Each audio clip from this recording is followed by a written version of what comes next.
Well, good morning. I am so excited that you're here this morning because if you're anything like me, you have had those moments in life where you've had to make a decision. You've had to take an action. You've had to respond to some situation in life.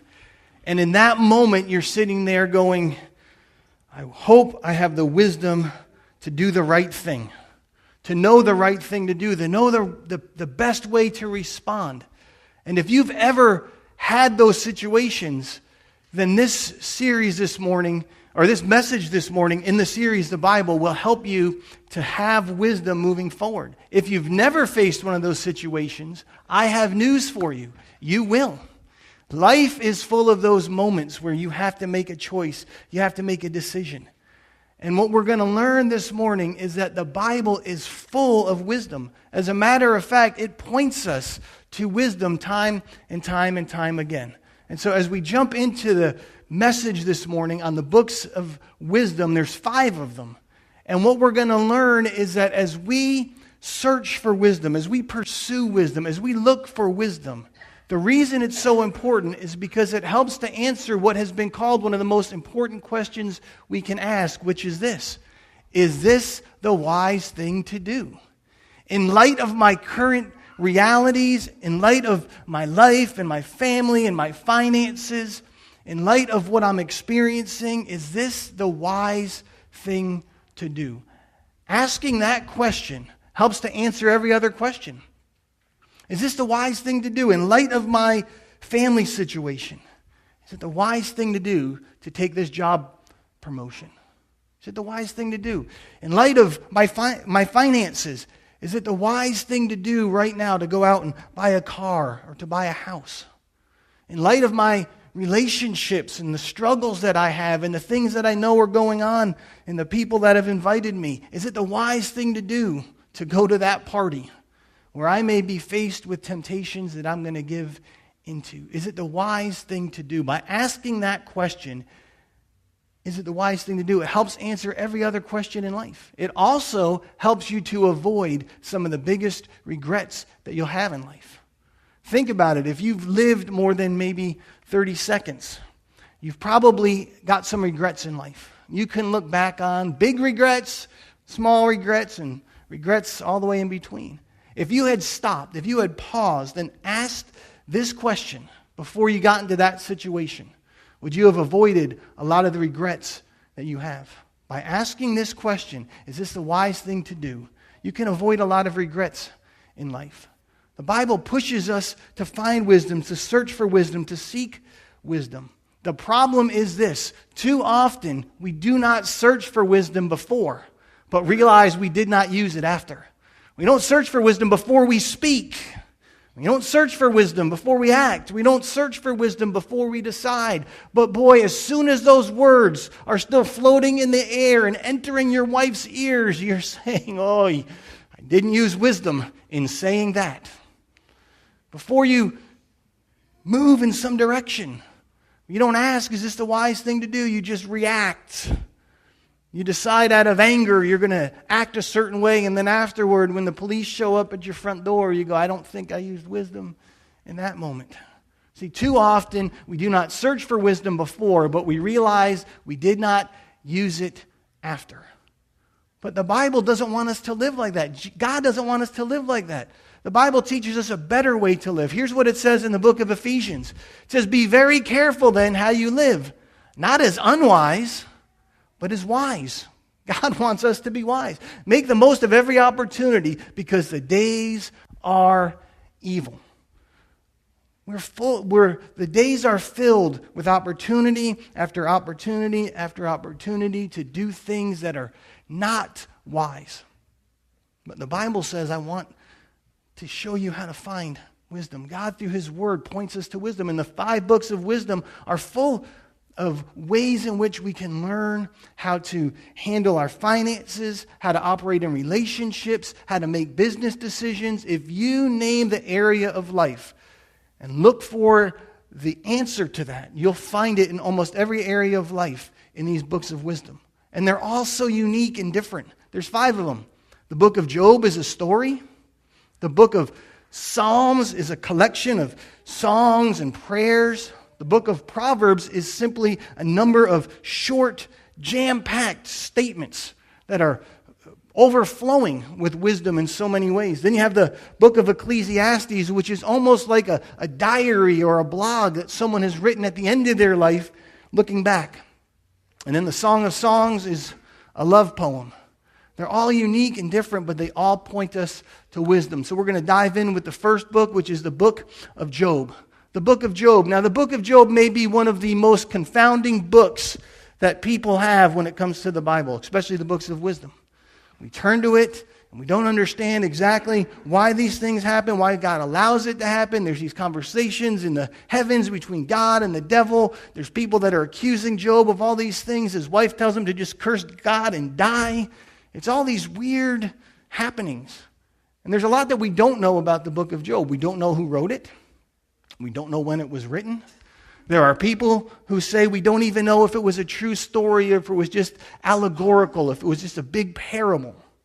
I personally believe it's a true story because it gives us names and places and very specific details that normally are not found in allegories or in parables from the Bible. So I believe it's a true story that happened. But Job is an interesting story. It's an interesting book. So Job is the main character. It's named after him. It's not Job, it's Job. And he's this guy that fears God, he loves God, he honors God, he serves the Lord. He seems to be a man full of integrity. He's very wealthy. He's probably got a lot of influence in the land that he lives. And all of a sudden, we're transported in the story into this conversation that the devil shows up in God's throne room. All the angels are there, then the devil shows up.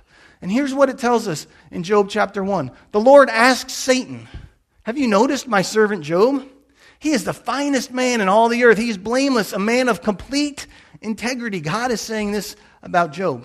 Now, that's like a badge of honor. Man, he's a man of complete integrity. He fears God. He stays away from evil. Satan replied to the Lord, "Yes, but Job has a good reason to fear you. You've always put a wall of protection around him and his home and his property. You have made him prosper." And then it goes on.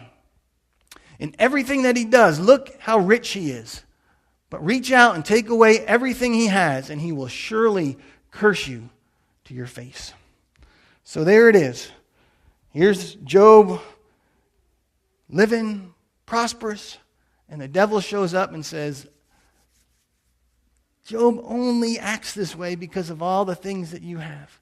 So God says, "Well, I'm going to allow you to move in his life however you see fit. There's some parameters. You can't kill him, but outside of that, there wasn't much."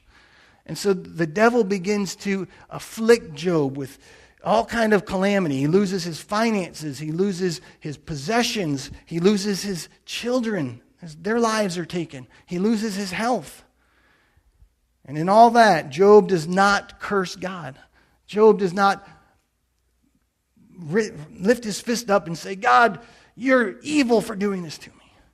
But his wife says, "Curse God and die." And then his friends show up. And friends like this are not friends at all. They show up and they start to tell him that, "Job, clearly you're responsible for this in some way, shape, or form. You've done something to deserve this. So you either need to curse God and get on with it, because obviously God's the perpetrator of all this, or you need to do one of two other things. You need to acknowledge your sin. You need to acknowledge your sin, or you need to accept God's discipline.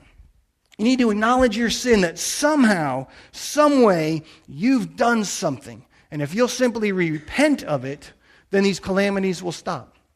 Or you must have abandoned God. You must have turned your back on God. You must have denied God in some way, and God is disciplining you for that. But if you will simply acknowledge your sin or accept God's discipline, then everything will be fine." Well, here's the problem. Job refuses to curse God, and he looks at his life and he says, "I don't believe I've done anything that's so sinful that it deserves what's happened. I don't believe I've turned my back on God and wandered away, that God's disciplining me in some way." So he refuses to do that. Instead, he turns his direction, he turns his gaze, he turns his focus to God and begins to question God as to why. Why did this happen, God? Why have you allowed this to be? Why? Then, in the midst of all that, just, God, why? I don't understand. It's wrong. I haven't done anything. God shows up in a whirlwind. God says, okay, now I've listened to all your wonderings of why. Now I'm going to speak. And here's what God says to Job. Then the Lord answered Job out of the whirlwind and said, who is this who obscures my counsel by words without knowledge? Who are you to start asking me why? Wondering why I did what I did. Why? Now brace yourself like a man, for I will question you, and you shall inform me. God's saying basically, okay, I'm going to ask you a question, and you're going to answer. Here's the first one. Where were you when I laid the foundations of the earth? Tell me if you're so wise. Tell me if you have understanding. Where were you when I said, let there be light? And there was light. And Job, through the rest of God's discourse to him, as he begins to talk, he realizes, I am out of bounds. God's ways are so much deeper, they're so much higher, they're so much richer, they're so much fuller, that I have talked about things that I don't even understand. God, I am sorry. And it says he repents. And then God, in his grace, restores everything back to Job and more. He's more wealthy. He has more possessions. He has more children. And he lives a long life to see the fourth generation of his progeny that comes after him. It's an amazing book. And really what it does is answers this question that so many of us have. Why do bad things happen to good people? That's really the question that Job answers. Why do bad things happen to good people? And most of us don't have an answer to that. Job's friends didn't have an answer to that. Job's friends based their answer on three things that we all agree on that are true. The first thing they believe is this: God is all-powerful. A God that isn't all-powerful isn't a God at all. God is all-powerful. He can do anything. The next thing is this: God is perfectly just. God doesn't act capriciously. God doesn't wake up in a bad mood and just decide to get you. God is perfectly just and fair. A God that isn't perfectly just isn't God. He's a monster. And then the last one is this: no one is innocent. No one lives life perfectly. We all mess up. We all make mistakes. Now, I think we can all agree on these three statements. God is all-powerful, God is perfectly just, and no one is innocent. Those statements, those beliefs that they had weren't the issue. It was the conclusion that they drew from these beliefs that were the issue. So what they concluded, and what most of the ancient world concluded, and really what a lot of people in our day and age conclude, is this: therefore, bad things happen because someone's sins. Bad things happen because someone's sins, because of your sin or because of someone else's sin. That's why something bad has happened to you. That's what most of us believe. It's what people in Jesus' time believed. His disciples actually said it to Jesus in John chapter 9. They said, his disciples asked him, Rabbi, who sinned? This man or his parents that he was born blind? Somebody has to be at fault here. There has to be some reason. It's the whole idea, and a lot of us have bought into it. It's the idea of karma. Do good things, you get good karma. You get good results. Do bad things, you get bad karma. You get bad results. But then what happens is something bad happens to someone who's done good, and it messes with us.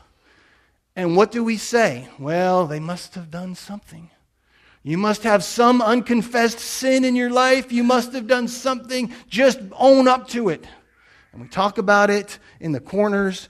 Well, I don't know what they did, but they must have done something, because there's a reason all those bad things are happening to them. And what we fail to take into account, and what Job reminds us about, is that there are evil forces at work. There are evil forces at work. There's the enemy of our faith, Satan, the devil, the evil one.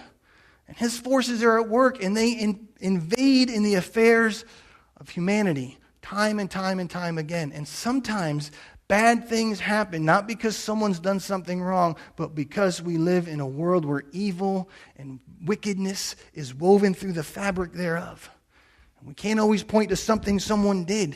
There's times we simply have to realize that there are evil forces at work. But really, even deeper than that, what Job is about, it's about your relationship with God. That's really what Job is all about, your relationship with God. Remember, the devil said, God, I'm pretty sure that the only reason that Job is in a relationship with you is because you've blessed him.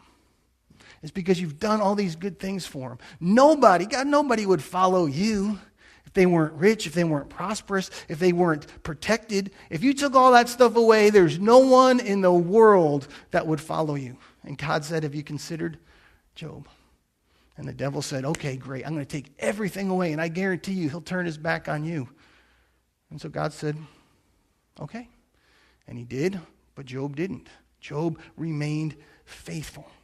And it's so critical to understand that sometimes when we go through hard times, it is not God punishing us. Suffering is not necessarily punishment. It can be a test of your relationship with God. There are times when you'll go through hardships, difficulties, and it is testing your faith. If you don't believe me, here's what Peter wrote in 1 Peter.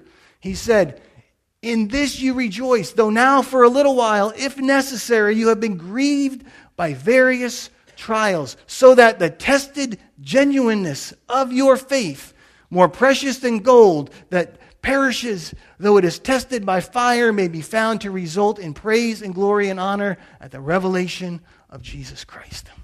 There are times where suffering is a test of your faithfulness to your relationship with God. And that is what Job teaches us. Are you only following God for what you get out of it?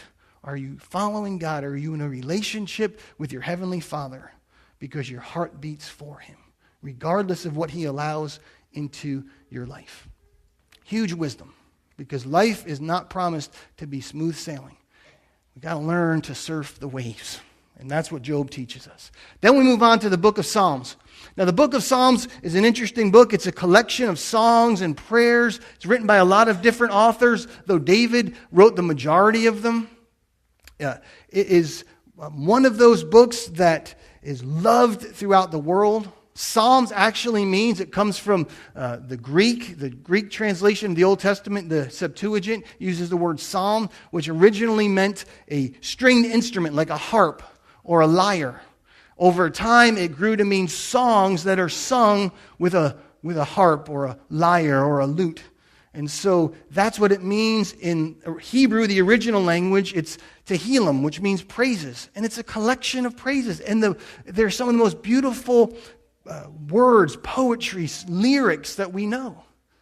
They're loved around the world. People that aren't even Christians love some, or Jews love some of the writings of the Psalms, and they know them. They're known around the world. All you got to do is say to someone, yea, though I walk through the valley of the shadow of death. People will respond, but I will fear no evil. They may have no idea that it's the 23rd Psalm, but they love it. They're beautiful works of art. And there aren't a lot of questions about the Psalms. I mean, people aren't like, what does that mean? I don't understand. Pretty straightforward. If there is a question, here's a question I hear a lot. What does the word Selah mean? What does the word Selah mean? It's found 71 times in the Psalms and 39 different Psalms. And it's there repeatedly. What does it mean? What does that word mean? Nobody actually knows what it means. But here's an example of it in Psalm 66. Shout for joy to God, all the earth. Sing the glory of His name. Make His praises glorious. Say to God, how awesome are your deeds. So great is your power that your enemies cringe before you. All the earth bows down to you. They sing praise to you. They sing the praises of your name, Selah. Nobody knows what Selah means. What we know is it's a musical notation to the choir director.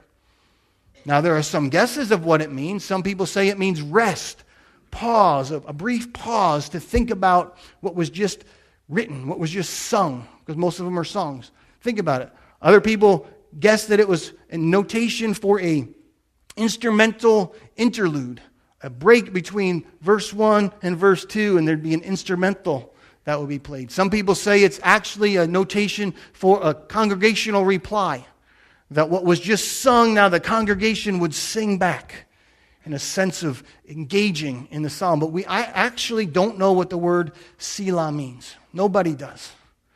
It's not used anymore. It kind of died back thousands of years ago when Hebrew kind of became a dormant language for a while. So we don't know what Selah means, but what we do know is this, that the Psalms are songs and we should sing them. They're songs and we should sing them. Now, we don't know the melody, we simply have the lyrics. But what the lyrics do is help us orient our hearts and our thoughts and our minds around God, toward God, with God's grandeur in mind. And so sing the Psalms. A lot of songs that we sing in modern worship are taken right out of the Psalms. It's fantastic. Just look them up and you go, oh, that's from the Bible. Yeah, people don't make up all that stuff. They take it from the Bible. The next thing is this. The Psalms are prayers. We should pray them. They're prayers and we should pray them. They are heartfelt, deep prayers that you can grab hold of. It is okay to take a section of Scripture, especially the Psalms, and simply pray it to God as if it were your own. That's the intent of them. And the last thing is this. The Psalms are unbridled emotion. We should identify with them. The Psalms are real, raw, from the highest high to the lowest low. They are simply someone bearing their heart to God, and they're not concerned that God's going to be offended by their brutal honesty. My God, why have you forsaken me? From the Psalms, the 22nd Psalm. So we need to grab hold of the Psalms. If you don't know how to worship God, go to Psalm 8 and make it yours as an act of worship to God. You don't know how to come to God in brokenness. When you've messed up and you've sinned, go to Psalm 51 and pray that to God with a broken and contrite heart. You don't know how to be real and honest and emotional with God? Go to the 22nd Psalm and say, God, this is my heart laid bare before you, and He won't turn you away. The Psalms aren't just meant to be read, they're meant to be used. The third book is this, the book of Proverbs. Now, Proverbs is a collection of writings written by Solomon. Now, Solomon was the son of King David. David and Goliath, David and Bathsheba, who he had an affair with. He murdered Bathsheba's husband. It was a terrible event in David's life. As a result of that, they had a son. That son died, but then David married Bathsheba, and she had another son, and they named him Solomon. When David died, Solomon became king. And as Solomon became king, he realized, I both have huge shoes to fill of my father David, and I have a huge responsibility to lead the people of God. And one night early on when he became king, God shows up in a dream, and this is what we see in 1 Kings chapter 3. The Lord appeared to Solomon in a dream by night, and God asked, what shall I give you? Ask anything, and I'll give it to you. And here's Solomon's reply. Give your servant, therefore, an understanding mind. Give me wisdom to govern your people, that I may discern between good and evil. And God goes on to say, because you've asked for that, not fame and fortune and the lives of your enemies, I will give you wisdom and I will give you all these other things. And I will make your name and your kingdom and your reign great. And Solomon's reign was spectacular. People from all over the world came to hear his wisdom. Here's what it says in 1 Kings chapter 4. God gave Solomon wisdom and very great insight and a breadth of understanding as measureless as the sand of the seashore. He was wiser than any other man, and his fame spread to all the surrounding nations. He spoke 3,000 proverbs, and his songs numbered 1,005. It was amazing, his wisdom and understanding. Men of all nations came to listen to Solomon's wisdom, sent by all the kings of the world who had heard of his wisdom. People from all over, kings sent their advisors, kings themselves, the Queen of Sheba came. Everybody wanted an audience with Solomon and his wisdom. So he writes down all these 3,000 proverbs and he writes all his songs. But then, as we talked about last week, in the history of the people of Israel, they are conquered. They are overtaken by the Babylonians, the kingdom of Judah. And a lot of those writings are lost, but some of them were preserved and are now written in what we call the book of Proverbs. And Proverbs is jam-packed. It gives us wisdom and insight in what the wise thing to do is and what the unwise thing to do is. How to be wise and how not to be foolish. It gives us insight into money and sex, relationships, discipline, your words, your actions. Every aspect of life is touched on in the book of Proverbs. So here's an example. In Proverbs Chapter 6, can a man scoop fire into his lap without his clothes being burned? Can a man walk on hot coals without his feet being scorched? So is the man who sleeps with another man's wife. And the next one, like a gold ring in a pig's snout is a beautiful woman without discretion. Here's another. I didn't write that, by the way. Like clouds and wind without rain is a man who boasts of a gift he does not give. Boasts of great things. Oh yeah, I'm good for it. I'll take care of it. I got your back. And they fail to deliver time and time and time again. It's, all sound and fury signifying nothing. They don't deliver on the goods, and after a while, you stop listening to them. The Proverbs are practical. They're brutally practical. Sometimes they just hit so hard you don't even want to read them. But at the core of the book of Proverbs is the idea of the fear of the Lord. The fear of the Lord, the fear of God. We see it a number of different times. I just want to read a few real quick. To fear the Lord is to hate evil. The next one. To fear the Lord is the beginning of wisdom. Here's another.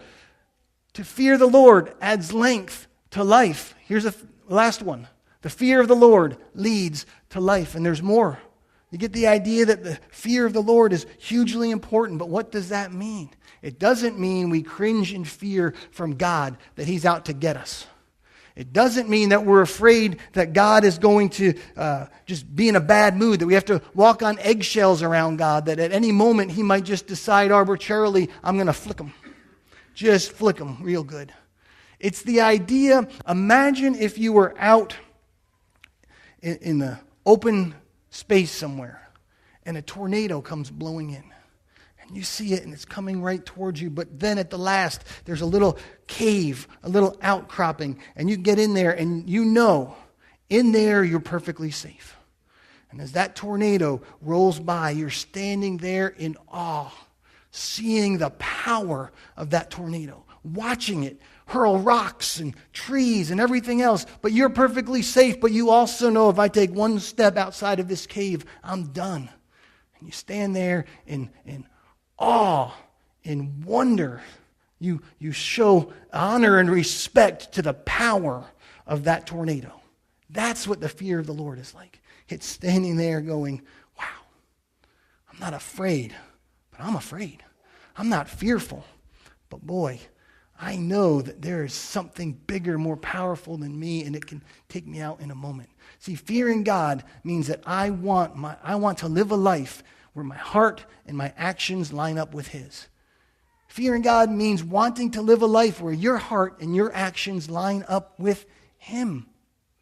It's not just saying, I hear people say all the time, oh, God knows my heart. God knows I love Him. He knows I love Him. He doesn't care what I do.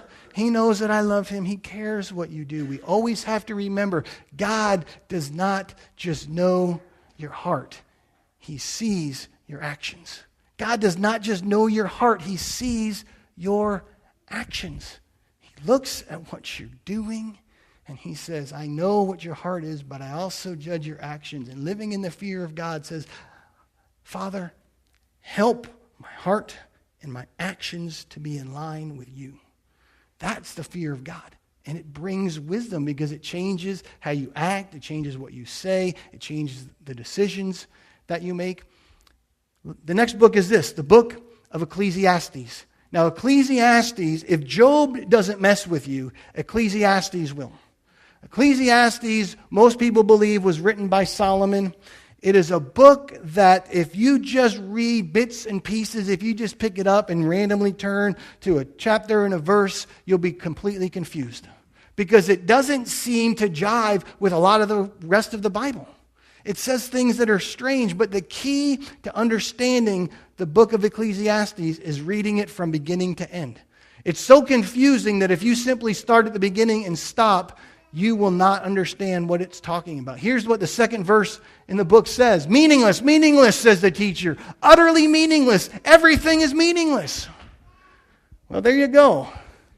Who has their kids memorize that? Exactly. I've had my kids say that after doing algebra. It's meaningless. Utterly. Meaningless, utterly meaningless. Because what the book of Ecclesiastes is, and again, most people believe it's King Solomon, the wisest man who ever lived, but he wandered from God. And he's looking back now as an old man, and he's writing about all his regrets, all his disappointments, all the futility of what he tried to accomplish. And if you don't read through to the end, then you miss the point. Because the whole point of the book of Ecclesiastes is found at the very end when it says this: everything you were taught can be put into a few words. Respect and obey God. This is what life is all about. It's a man who lost his faith, wandered from God, but at the end of things realized the only thing I ever really had that mattered was my relationship with God. And maybe in your life you've had those crises of faith. Maybe in your life you've had those moments when you say, does God love me? What's the point of life? What's the point of doing any of this stuff? It doesn't make sense to me. What you need to remember is the last words. Respect God. Obey Him. This is what life is all about. See, Ecclesiastes is looking back on life. It's looking back on a life filled with regrets and advising us how to avoid them. Do you want to avoid regrets? Don't wander from God. Stay true to God. You want to hear about all the regrets that Solomon had? Read the book of Ecclesiastes. And do you want to have those regrets, a life of futility and meaningless? Or do you want to have a life that's full and rich with purpose?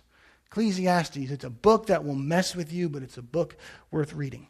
And then the last is this, the Song of Songs. The Song of Songs simply means the greatest song ever. In Hebrew, it says Solomon's Song of Songs. So it means the greatest song about Solomon or by Solomon. It's the greatest song ever. It was written by Solomon or about Solomon. It is an interesting book. It is one of those books that is full of metaphor, sexual metaphor. It's a book that when you read it, it will make you blush because of the clear metaphor that is woven throughout the book. Let me just give you an example.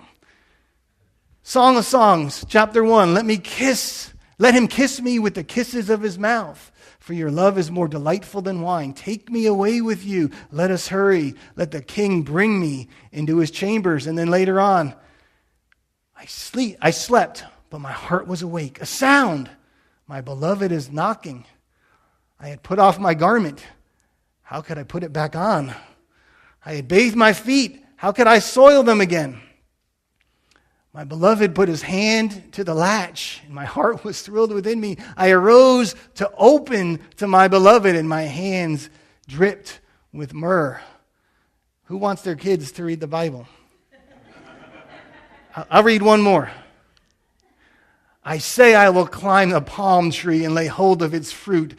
Oh, may your breasts be like clusters of the vine. I am my beloved's, and his desire is for me.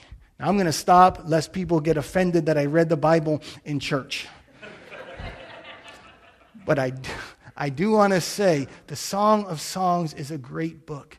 One of the things that it reminds us about is this, that God designed sexual intimacy to be enjoyed. God was the creator, the designer, the giver of sexual intimacy. It's not something dirty. It's not something prudish. It's not something we need to be embarrassed about. God gave it to us, and He gave it to us as a gift to be enjoyed. And that is why He also gives us guidelines on the proper place to experience sexual intimacy, which is in the boundaries of marriage. Because it's not just about pleasure.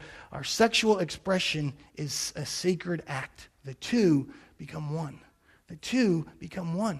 So God said, I gave this to you as a gift to be enjoyed within the confines of a marriage between a man and a woman, between a husband and a wife. But more than that, the Song of Songs is a metaphor for God's love for you. It's the last verse we read. His desire is for me. The whole book of the Song of Songs is a metaphor about God's immense love for you, not in a sexual way, but in a way that His heart beats for you. He wants to be in a close, personal, intimate relationship with you, and it reminds us of that time and time and time again. So there you have it, the 5 books of wisdom. If you need wisdom, go to them, read them, gain wisdom. Surround yourself with the books of wisdom. I know people that read the Proverbs every day. They wake up and read a proverb, and they start the day with wisdom. I know some people, there's 31 chapters in the book of Proverbs. They read a chapter a day when it's a month with 31 days. So that 7 times a year, they've read through the entire book of Proverbs. But fill yourself with wisdom and ask God for it. Here's what James tells us in James chapter 1. If any of you lacks wisdom, you should ask God, who gives generously to all without finding fault, and it will be given to you. But when you ask, you must believe and not doubt. God wants to give you wisdom. Go to the books of wisdom and go to the God who gives wisdom to all. So that when you have to answer this question, and you will, I promise, when you have to answer this question, is this the wise thing to do? You'll know the answer.